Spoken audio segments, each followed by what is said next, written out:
मैं माननीय प्रधानमंत्री से अनुरोध करता हूं कि वे सदन को संबोधित करें और इसे मार्गदर्शित करें। माननीय प्रधानमंत्री।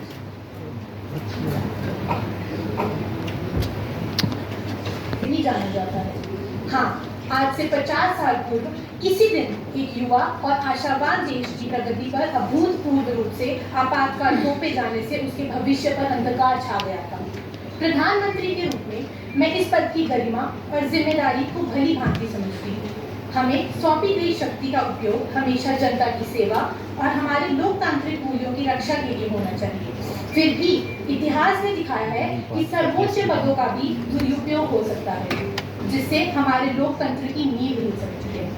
जिन्हें उस समय चुप करा दिया गया, उनकी स्वतंत्रता छीन ली गई और उस लोकतांत्रिक भावना के सम्मान में जिसे 1975 के कुख्यात आपातकाल के दौरान कठिन परीक्षा से गुजरना पड़ा। मुझे लगता है कि उनकी सोच आज भी नहीं बदली है।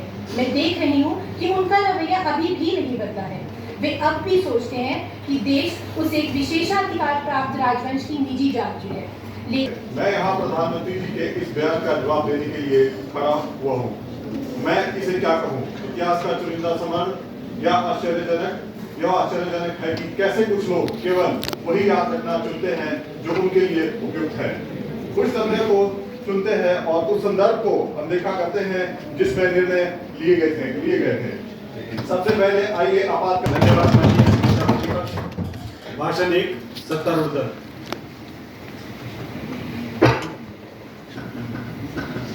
माननीय अध्यक्ष, सबसे पहले आपको मेरा नमस्कार। जब मैं विपक्ष के नेता का भाषण सुना जिसमें वे आपातकाल का इतने अधिकार और असंवेदनशील के साथ बचाव कर रहे थे, तो मुझे विंस्टन चर्चिल की वे बंगाल अकाल पर दी गई टिप्पणियां, जब उन्होंने लोगों के दुख को यह कहकर खारिज कर दिया कि ये उनकी अपनी गलती है जो खरगोशों की तरह बच्चे पैदा करते हैं। दोनों ही मामलों में जनता पर दोष डालने की कह प्रति क्षमा करें, यह कहने के लिए अहंकार और मानव गरिमा के प्रति गहरी उपेक्षा की ये दावा करना कि बार-बार चुनावी जीत से संवैधानिक अधिकारों को कुचलने को उचित ठहराती है, लोकतंत्र के मूल तत्व की अनदेखी करना है। 1975 में माननीय न्यायालय का आदेश स्पष्ट था, कोई भी जनादेश और प्रभावी रूप से इंदिरा गांधी को पद से हटाना, चाहे वे कितना भी बड़ा क्यों ना हो, किसी भी नेता को वह करने का अधिकार नहीं देता जो इंदिरा गांधी ने आपातकाल के दौरान किया था। उनके विपरीत जिन्होंने अतीत में असहमति की आवाजों को दबाने का रास्ता चुना। अध्यक्ष जी, आइए हम 1971 के आम चुनाव को याद करें, जब श्रीमती गांधी और कांग्रेस को एक उल्लेखनीय जनादेश प्राप्त हुआ था। 352 सीटें, जितना निस्संदेह एक सराहनीय उपलब्धि थी, लेकिन क्या वह वाकई एक ईमानदार जीत थी? इसका उत्तर है नहीं। और ये मैं नहीं कह रही, बल्कि ये तो माननीय इलाहाबाद उच्च न्यायालय का ऐतिहासिक राजनारायण केस में दिया गया निर्णय था, जिसमें श्रीमती गांधी को चुनावी भ्रष्टाचार और अनियमितताओं का दोषी पाया गया। राजपत्रित अधिकारों को जो उस भाषण 2 सत्तारूढ़ दल।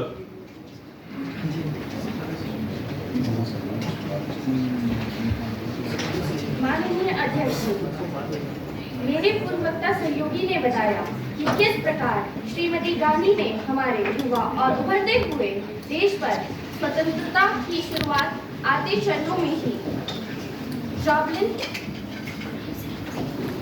आपातकालीन ठोक दिया।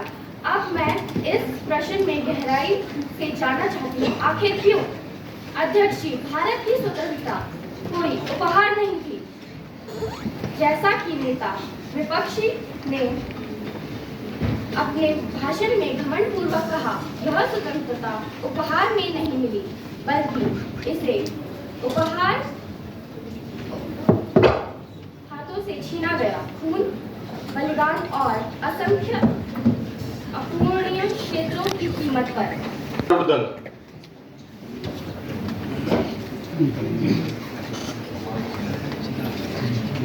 माननीय अध्यक्ष महोदय,